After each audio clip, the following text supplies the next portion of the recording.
I am narrating this video for Phil White, who developed the idea for a perpetual motion machine described in this video.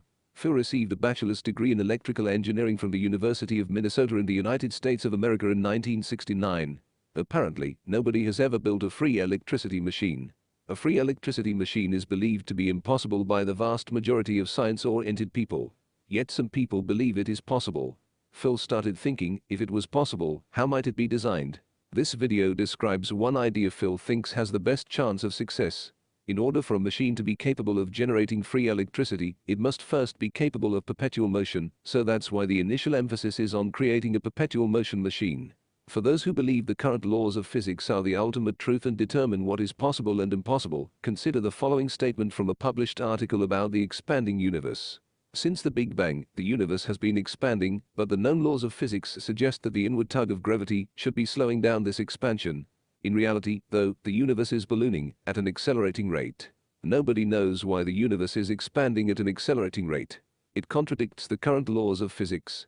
No one with a thorough knowledge of the current laws of physics would have predicted this accelerating rate of expansion, yet actual measurements reveal that it is true.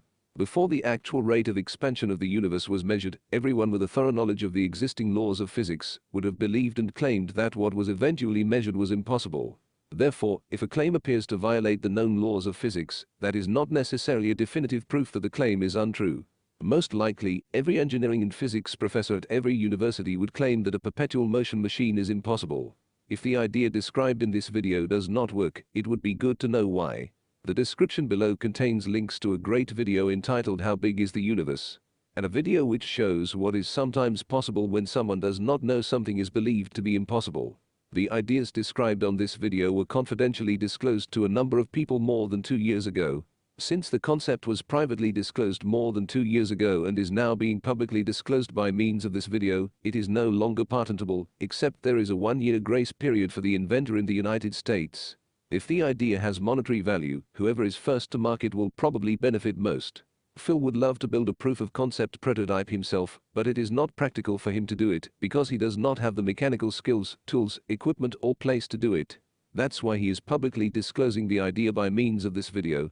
Phil is hoping that a number of people who do have those resources will find the idea interesting and decide to build a model to see how it behaves. If you do decide to build a model, please let Phil know. His email address is phil.white.ecc@gmail.com. The proof-of-concept prototype is not complicated. It's a very simple device and should be easy to build for the right person. If you tried the idea and it has monetary value to you, please remember where you got the ideas and think about whether or not some sort of compensation for Phil might be appropriate. As you watch this video, a voice within you is going to say, "This is nonsense. This can't possibly work. It's not worth spending my time watching this. All intelligent people know this cannot be true." Please ignore that voice. Instead, listen to each statement and ask yourself, is that true? Do I believe that? And, as long as the answer continues to be yes, keep watching. If you believe any specific statement is not true, please send an email to Phil and tell him why you believe that. If someone can prove this idea will not work, Phil would like them to send him their proof. However, Phil does not want to receive emails claiming the idea cannot work because it violates the known laws of physics for the reason previously stated. Phil hopes everyone realizes what it would mean if this idea actually worked and a reasonable amount of electricity could be generated for free. It would be historic and capable of generating a whole lot of money for some people. It would also allow people in poor countries to generate electricity and potentially allow people to get off their electrical grids. It could eventually eliminate the pollution now generated by electrical power plants. This video describes a concept for a perpetual motion machine which uses DC motors, airfoils and an alternator in a feedback loop. It is impossible to create a perpetual motion machine using a single motor and alternator in a feedback loop because all motors and alternators are less than 100% efficient and the input power needed to operate the motor and alternator is always greater than their output power. In order to create a perpetual motion machine with an alternator and motor in a feedback loop, some type of power amplifier must be inserted into the loop to compensate for the losses in the alternator, motor, bearings and other losses. How could a power amplifier be created? It is thought to be impossible. Consider how airplanes and helicopters generate lift. Modern airplane wings have lift-to-drag ratios that are around 20, which means that for 1 pound of thrust, the airplane's wings can generate 20 pounds of lift.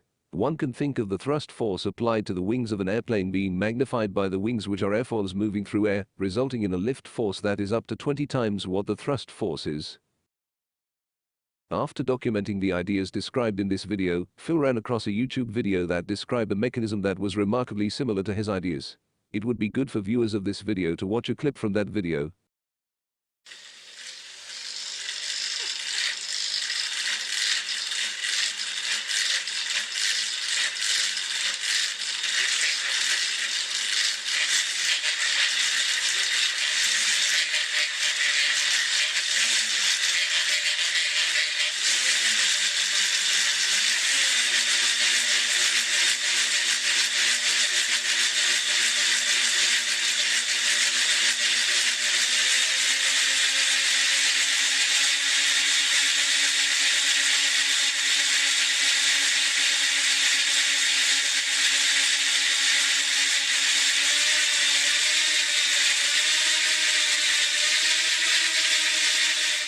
The video demonstrates that there was a considerable amount of output power, but it did not indicate the power consumed by the device and power produced by the device to determine how efficient the mechanism was. The clip illustrates an open-loop system with 3 motors as illustrated. The 2 blue motors spin the propellers, and the red motor operates the gears which run the generator. The blue motors, propellers, and beam are the rotor of the large red motor. If the power produced by the device had been greater than the power consumed by the device, then the loop could have been closed as illustrated.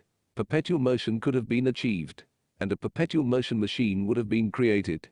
This is an illustration of the proof of concept mechanism. Electricity is fed to the blue motors through brushes and slip rings. The blue motors rotate airfoils, and the airfoils create lift which causes the beam and shaft to rotate, driving the alternator which generates 3-phase current, which is then rectified. The airfoils have a profile as shown. The blue motors are driven either by a power supply or by the output of the alternator after rectification as shown in the diagram. This circuit would probably be better if the output of the rectifier were to drive a resistive load when the power supply is driving the blue motors as shown.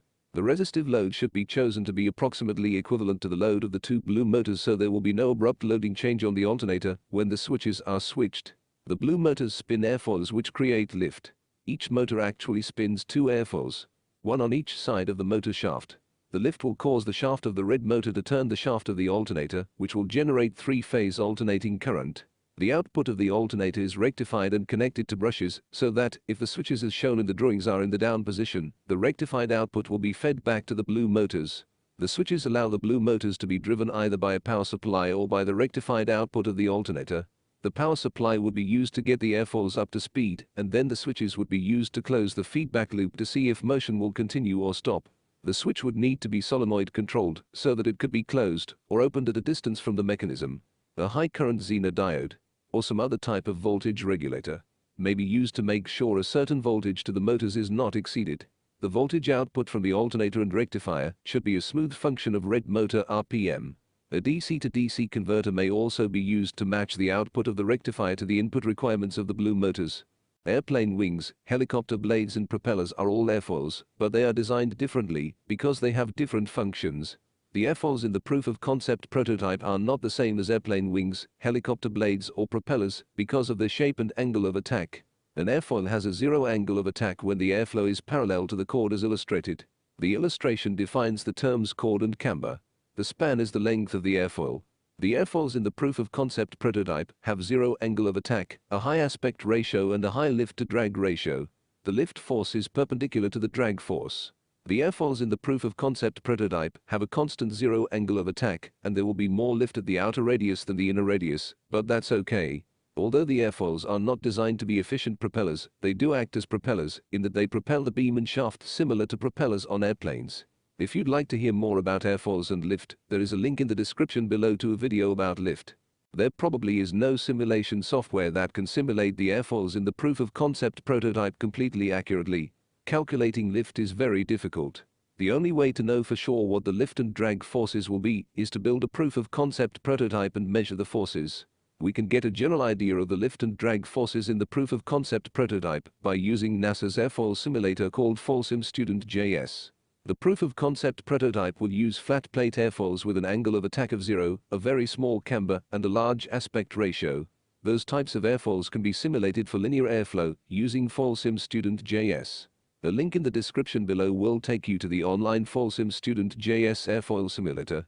It works with the Chrome browser but does not work with Internet Explorer. Choose a flat plate as an airfoil with an angle of attack of 0, a span of 4 feet, a chord of 0.3 feet, a camber of 5% of the chord, and see what the lift-to-drag ratio is at 100 miles per hour. Then vary those values to see how the lift-to-drag ratio varies. The red motor should provide a fairly large gain in the torque compared to the torque required of the blue motors to spin the airfoils. Without gain, the mechanism could not work. Gain is achieved by the airfoils. One can think of the airfoils as torque amplifiers. There is a small torque required of the blue motors to spin the airfoils, and, because of a large lift-to-drag ratio, a much larger torque is produced by the red motor. Whether or not power amplification is possible remains unknown until a proof-of-concept prototype is built. The results of running simulations using FoilSim are only approximations for linear motion of an airfoil, but they should give us some idea of what the results might be for rotational motion. It appears that lift-to-drag ratios of 20 or more are possible. Phil has seen simulations with lift-to-drag ratios of more than 50. This drawing illustrates the basic idea. Assume we have an airfoil with a lift-to-drag ratio of 10. We probably can do much better than that. Then, if we look at the end of a spinning airfoil, we will have 1 unit of a drag force and 10 units of lift force as shown. The blue motors that spin the airfoils only need to consume enough power to overcome the drag force. On the other hand, a very large lift force creates a large torque which propels the beam, motors and shaft, which is the rotor of the red motor. The airfoils are like propellers that propel airplanes, except, in this case, they are propelling something that has no wings and no body as an airplane does. If we design an airfoil system, the differences between lift and drag are more dramatic as the dimensions and velocity are increased. As an example, consider the differences between lift and drag when we have an airfoil system with a constant lift-to-drag ratio of 10. We not only would like to have a large lift-to-drag ratio, but we would also like to have a large difference between lift and drag, which implies that even though the proof-of-concept prototype is scalable, it may need to be fairly large in order to work, because we probably need to have a fairly large difference between lift and drag just to overcome the no-load power needed to spin the motors and alternator. The key thing needed in order for the proof-of-concept to sustain motion is power amplification. If one comes to sincerely believe power amplification is possible, they should have no problem in believing the proof-of-concept prototype could work, because the only unique thing in the proof-of-concept prototype is the power amplifier. All the other components are conventional, well-known and well-proven. This is an illustration of the power amplifier. The input is X watts of electrical power and the output is Y watts of mechanical power. The hope is that we can design this power amplifier so that Y is significantly greater than X. The gain in power would be achieved by spinning airfoils that have a high lift-to-drag ratio, which create torque on a rotating beam connected to the output shaft. This idea needs to be well proven and verified because probably all engineering and technical people will claim it is impossible. Here is an alternative configuration of the power amplifier.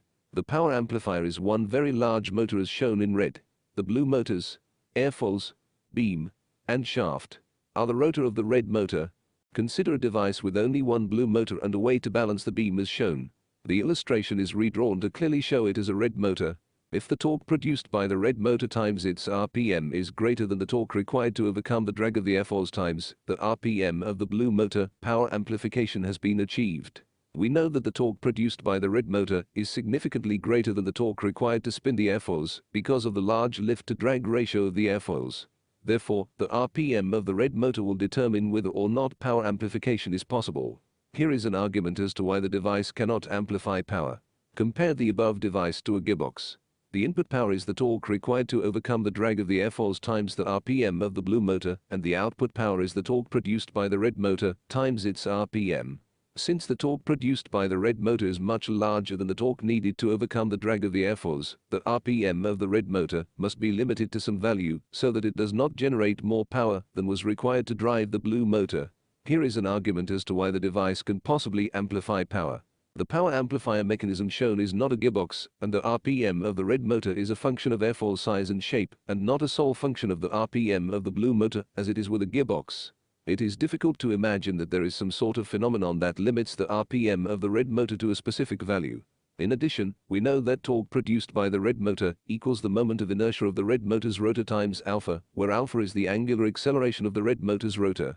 This implies that the rotor of the red motor will accelerate until the drag opposing rotation is equal to the torque produced by the red motor, but we have no idea what the RPM of the red motor will be when that occurs. The RPM of the red motor at that point could possibly result in a power gain. A similar thing is true for propeller-driven airplanes. The airplanes accelerate until the drag equals the thrust. The velocity at which that happens does not depend solely on the RPM of the propeller, but on the RPM of the propeller and its size and shape. For example, if the propeller was a flat plate, there would be no thrust, no drag and no acceleration regardless of what the RPM of the propeller was. How can the red motor be sure it does not generate more power than what is consumed by the blue motors when it does not know how much power is consumed by the blue motors and does not know what the lift-to-drag ratio of the airfoils is? This diagram shows one way of testing these ideas. If the proof of prototype described were to work, there is a way to eliminate the brushes to make the machine more reliable. Also, highly efficient low RPM alternators are available, so a gearbox is not needed.